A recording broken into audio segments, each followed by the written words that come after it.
तो अब हम यहाँ पे पढ़ेंगे क्लासिफिकेशन ऑफ नेचुरल रिसोर्सेज। तो जो यहाँ पे नेचुरल रिसोर्सेज है इसका क्लासिफिकेशन यहाँ पर कैसे हुआ है। तो इसका जो यहाँ पे क्लासिफिकेशन हुआ है इसके यहाँ पे क्या है, हमारे 4 बेसिस हैं। इसको यहाँ पे हम 1 बाय 1 पढ़ लेते हैं। तो सबसे पहला जो हमारा यहाँ पे क्या है, on the basis of development and use. Second one है हमारा on the basis of origin. Third one है हमारा on the basis of stock. और फोर्थ वन है हमारा on the basis of distribution. और इसके भी यहाँ पे कुछ टाइप्स हैं, वो भी हम यहाँ पे पढ़ लेते हैं। तो सबसे पहले हम यहाँ पे किसकी बात कर लेते हैं, तो on the basis of development and use. इस बेसिस पे हमारे यहाँ पे क्या है, दो टाइप्स हैं, actual resources and potential resources. तो सबसे पहले मैं यहाँ पे एक्चुअल रिसोर्स की बात कर लेता हूँ। एक्चुअल रिसोर्सेज वो होते हैं जिसकी हमें यहाँ पे क्या होती है, क्वांटिटी पता होती है। अगर मैं यहाँ पे इसको इंग्लिश में डिफाइन करना चाहूँ तो यहाँ पे क्या होगा, those resources whose quantity is known are actual resources. इसको हम यहाँ पे एग्जांपल से समझते हैं। जैसे कि यहाँ पे रूरल रीजन में यहाँ पे क्या होता है, कोल काफ़ी बड़ी मात्रा में पाया जाता है, तो वहाँ पे क्या इसका एक्चुअल रिसोर्स है। तो यहाँ पे हुआ क्या, ये हमारा एक्चुअल रिसोर्स का एग्जाम्पल हो गया। और जैसे कि यहाँ पे जो डार्क सॉइल है जो कि यहाँ पे डेक्कन प्लेट्यू इन महाराष्ट्र में पाई जाती है, तो हमें पता है इस पर्टिकुलर एरिया में हमारा यहाँ पे क्या डार्क सॉइल है, तो वो हमारा किस कैटेगरी में आ गया, एक्चुअल रिसोर्सेज में आ गया। अब मैं यहाँ पे बात कर लेता हूँ पोटेंशियल रिसोर्सेज की।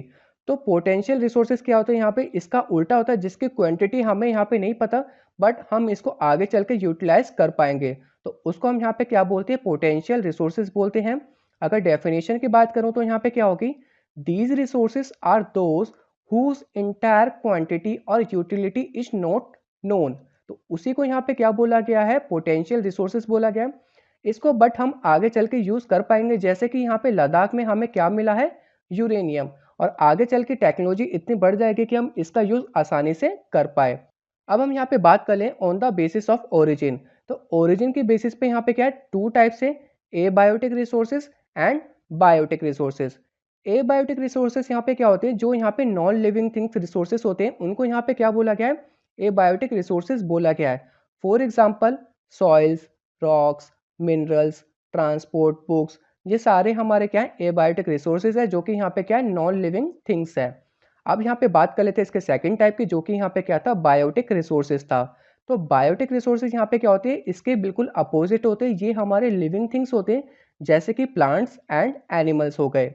अब हम यहाँ पे बात कर लेते हैं on the basis of stock. तो स्टॉक के बेसिस में भी यहाँ पे टू टाइप्स है, renewable resources and non renewable resources. तो रिन्यूएबल रिसोर्सेज क्या होते हैं, जिनको हम यूज़ करें और वो दोबारा यहाँ पे बन के तैयार हो जाए, वो हमारे यहाँ पे क्या होते हैं, रिन्यूएबल रिसोर्सेज होते हैं। और ये यहाँ पर कभी भी ख़त्म नहीं होंगे, तो उनको यहाँ पे क्या बोला गया है, रिन्यूएबल रिसोर्सेज बोला गया है। इसको अगर यहाँ पे डिफाइन करना चाहो तो कैसे डिफाइन कर सकते हैं, these resources are one which get renewed और रिप्लेनिश्ड क्विकली। तो वो रिसोर्सेज जो यहाँ पे तुरंत रिन्यू हो जाए और तुरंत यहाँ पे बन के तैयार हो जाए, वो यहाँ पे क्या है, हमारे रिन्यूएबल रिसोर्सेज हैं। अगर मैं यहाँ पे एग्जांपल की बात करूँ तो यहाँ पे हो गया हमारा सोलर एंड विंड एनर्जी। तो हवा और जो सूरज की यहाँ पे रोशनी है ये कभी खत्म नहीं होने वाली, तो ये हमारे कौन से होंगे, रिन्यूएबल रिसोर्सेज में होंगे। अब मैं यहाँ पे बात कर लेता हूँ इसके सेकंड टाइप की, जो कि यहाँ पे क्या है, हमारा नॉन रिन्यूएबल रिसोर्सेज। तो नॉन रिन्यूएबल रिसोर्सेज यहाँ पे होता क्या है, these resources have a limited stock. तो इसमें यहाँ पे क्या लिमिटेड स्टॉक है, और ये यहाँ पे क्या होगा, बिल्कुल अपोजिट होगा रिन्यूएबल रिसोर्सेज की। अगर हम इसको यहाँ पे यूज करेंगे तो ये यहाँ पे खत्म हो सकते हैं। अगर मैं यहाँ पे एग्जांपल की बात करूँ तो यहाँ पे कोल हो गया, पेट्रोलियम हो गया एंड नेचुरल गैस हो गए। इनको यहाँ पे काफ़ी साल बन जाते हैं बनने में, तो अगर हम इनको यहाँ पे यूज़ कर लेंगे तो ये काफ़ी सालों बाद बनेंगे, तो हम इनको यहाँ पे आगे चल के यूज़ नहीं कर पाएंगे। तो ये हमारे कौन से होंगे, नॉन रिन्यूएबल रिसोर्सेज होंगे। अब यहाँ पे बात कर लेते हैं लास्ट पॉइंट की, on the basis of distribution. तो डिस्ट्रीब्यूशन के बेसिस पे भी यहाँ पे टू टाइप्स है, यूबिक्विटस रिसोर्सेज और लोकलाइज रिसोर्सेज। तो यूबिक्विटस रिसोर्सेज वो होते हैं जो कि सारी जगह पर पाए जाते हैं, वो रिसोर्सेज जो सारी जगह पर पाए जाए, तो उनको यहाँ पे क्या बोलते हैं, यूबिक्विटस रिसोर्सेज बोलते हैं। फॉर एग्जाम्पल एयर हो गया, सनलाइट हो गई या लैंड हो गया, तो ये यहाँ पे सारी जगह पे पाए जाते हैं, तो ये हमारे कौन से होंगे, यूबिक्विटस रिसोर्सेज होंगे।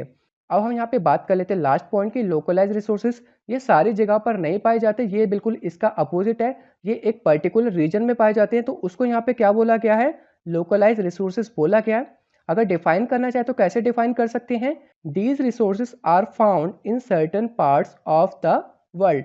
अगर एग्जाम्पल की बात करें तो यहाँ पे मिनरल्स हो गए, कॉपर हो गया, आयरन हो गया, स्टील हो गया, गोल्ड हो गया, डायमंड हो गया, ये किसी पर्टिकुलर एरिया में ही पाए जाते हैं।